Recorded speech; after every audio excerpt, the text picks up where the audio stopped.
Invincible Season 2, Episode 8. So we're finally at the end of the second season of Invincible. And I know I'm a little late, and you've probably seen hundreds of videos and, internet stuff on this episode, but I just want to get my thoughts on it. So this will probably be quick and I won't cover everything. And just off the bat, I'm going to be going straight into spoilers. So if you haven't seen the episode or the show, freaking go watch it. What are you waiting for? It's been a while since the second season ended. So Invincible the last episode of season 2, we pick up from where we last left off. Mark had just broken up with Amber, and he was just sat on top of a rooftop when he gets a call from who he thinks is his mom, but it turns out to be Angstrom Levy, someone who he hasn't seen since the first episode. I want to say it was the first episode.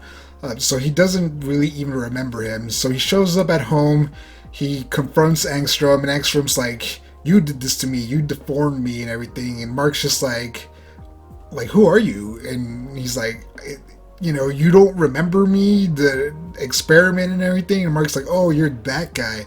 And he's like, that guy? I'm that guy? Which just pisses him off. So Angstrom has Mark's mom, Debbie, by the throat, and he has Oliver, he's threatening Mark. He's like, you're evil, I hate you, I want to kill you, all that stuff. This episode, this scene, the stuff with Angstrom is very tense. Some of the tense TV I've seen in a long time, if not the most tense stuff I've ever seen on a TV show. It really, some of these moments just hit really hard, and you're like, oh my gosh, what's going to happen? And I've read the comic book, and even if I haven't read the comic book, it's probably not going to go too far. Although it gets right at the line, if I'm being honest. When Oliver cries, I don't know how they got this baby to cry this way, or if they just recorded a bunch of babies, but this baby sounds like it is in pain. It is just sad, and just like, oh my gosh, someone help this baby. Every time Oliver just starts crying. So like I said, it's a very tense scene. Angstrom starts teleporting Mark around different locations, and every time he comes back, he talks to him, and Mark tries to talk him down and everything. Full of cool Easter eggs, just like in the comic. We don't get Spider-Man, which a lot of people were hoping for, but we get Alpha Spider, which is kind of a fake Spider-Man type character that I guess is not part of the Invincible universe, which is kind of cool. In the comics, Invincible crossed over with Spider-Man at this time when he went through one of the portals. Robert Kirkman, the writer of Invincible, was still writing for Marvel at the time. He was writing Marvel Team Up, so he asked if he can have a team up comic between his character Invincible and Spider-Man, and Marvel said, yeah, go ahead. So there's a comic out there with Invincible and Spider-Man teaming up, and it's okay. It's an okay comic, but it's a very cool crossover, especially now that Invincible is so big. It's just it would have been awesome if they had gotten the rights. I don't know if they asked or they were just afraid that it wouldn't happen, but either way, it was really cool that they had a nod to it at least, and then you just ignore it.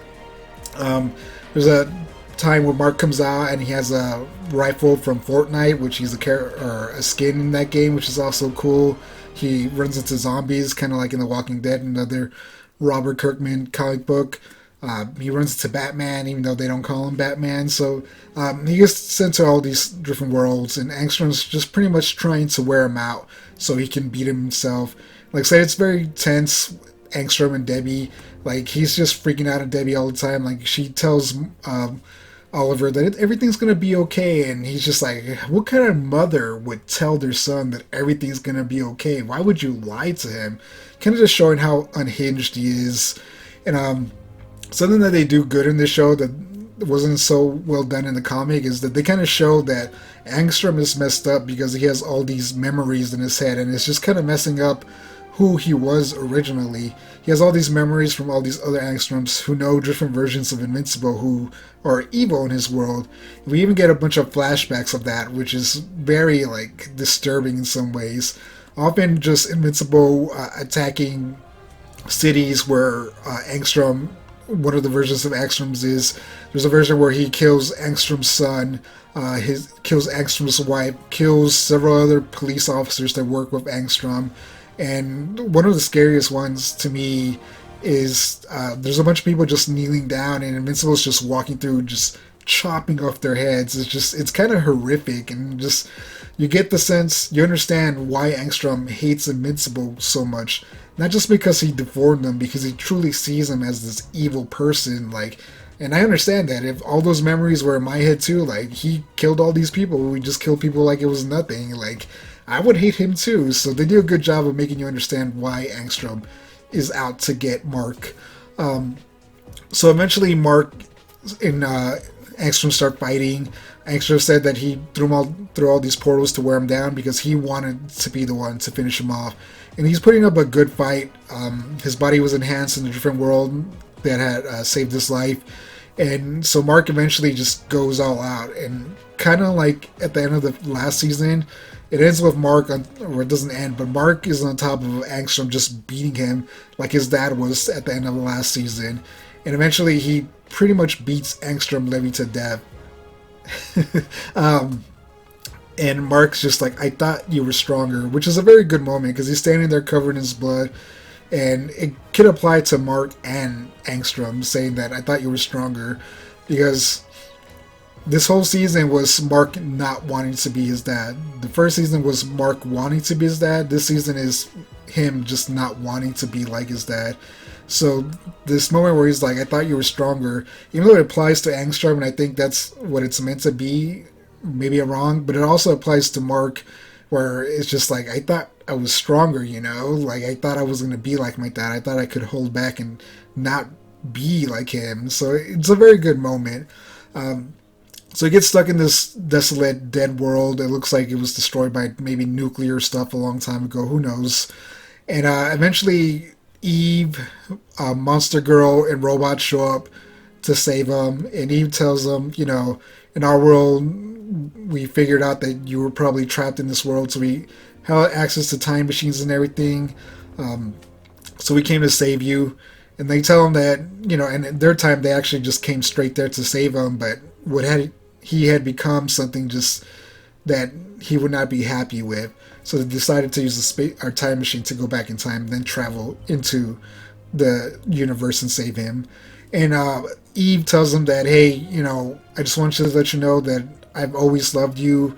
You know, tell the younger Eve that you love her. Tell her you don't love her. Just tell her something so that she doesn't, you know, stick with those emotions, hoping that maybe one day you'll notice her or whatever. And then he goes back to his world, and Debbie had been taken to the hospital by the police, the good guys. And, you know, he kind of breaks down when he's talking to Debbie, you know, because he killed this person. He's just very upset. And then it's just kind of, we get some things, a bunch of people comforting Mark and letting him know, it's like, you were in the right, you know, don't worry about it and everything. And Mark's still just kind of upset. And he kind of realizes that he's going to quit college, and, you know, because everything he do, there's no point in going to college for him. And that's what he tells Debbie. He's just like, with everything I can do, you know, what's the point? You know, am I going to be a coder? Am I going to do this or that? It doesn't make any sense to him. So it kind of ends, him talking to Eve in a kind of somber tone. He doesn't tell Eve he loves her. You can tell he kind of wants to, but it's not the right time. And Eve comforts him again. She's like, you don't deserve any of this stuff. You don't deserve it. And then throughout this episode, we also got pieces of Nolan, who's captured in the Viltrumite prison. First, he's perfectly healed, and he kills a bunch of regular guards.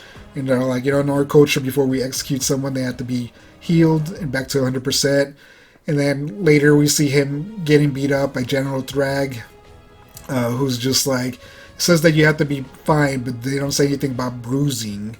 And then the next scene, we see him run into Alan in the prison, who he got himself captured the last episode.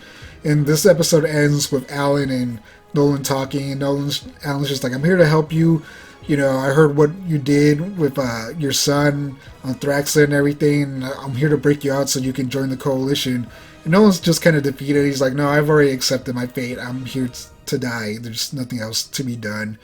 But they talk more and more. Alan's just like, you've changed. You feel sorry, and even Omni Man is just like, yeah, I do feel sorry. I shouldn't feel this way. That's why I'm just kind of giving up and accepting my fate. And I was like, well, everything you did on Earth, everything that you're ashamed of and everything is happening on thousands of planets across this, the galaxy because of the Vultramites. And, it ends with Omni-Man just kind of saying, yeah, I do feel guilty. And then he's just like, you know what? You know what I feel? He's like, I feel like I miss my wife, which is a big moment. This is a turning point for the character and for the comic and the show. Nolan really kind of accepting that he has changed. He's not this evil Vultramite who's just out for conquest and battle. He's a good person who fell in love with someone and was happy with his life, but his duty called him back, and he kind of went into this world that he no longer belongs in because he's a different person. So that's the episode, more or less. It's fantastic. I love it. It's a 10 out of 10. I was hoping by now we would get, told that season 3, well, we do know season 3 is coming, but that season 4 has been approved. That would be awesome if they announced season 4 and 5. I really hope it gets 4, 5, 6 seasons. 5 or 6 seasons should probably be enough to cover all the comic book series. Just fantastic. What did you think of the episode? Did you love it? Did you hate it? Is it going to be forever until we get the 3rd season? Let me know in the comments below. As always, thank you for watching, like and subscribe, and I'll catch you in the next one. Peace out.